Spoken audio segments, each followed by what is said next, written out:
Hi, I'm Debi Peverill, and you're listening to the weekly tip from basicboardgovernance.ca. Today I'm talking about how to measure board engagement.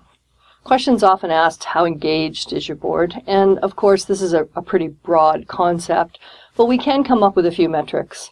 The easiest metric to measure will be board attendance. How often do you get a full board at the table? How often do you have trouble with quorum? Individual members, do they miss meetings? So this is an easy metric to deal with and probably the most common way to measure. However, there's also participation. If the board member's there but they're not participating, does that really count as being engaged? And that's much more difficult to measure.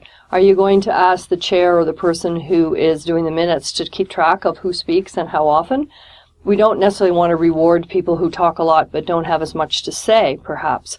So this would be an anecdotal type of measurement. How often do we hear from a board member who has something valuable to say? Because you will have board members who don't speak all the time, but when they do speak, people tend to listen and they bring valuable insights or content to the board meeting.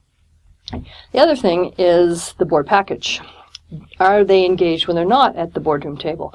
We send stuff out ahead of a meeting. How often are board members fully aware of what was in the package? They've read it, they've thought about it, they have comments to make. Or do you have board members who are reading the board package at the meeting? They would be your less engaged board members.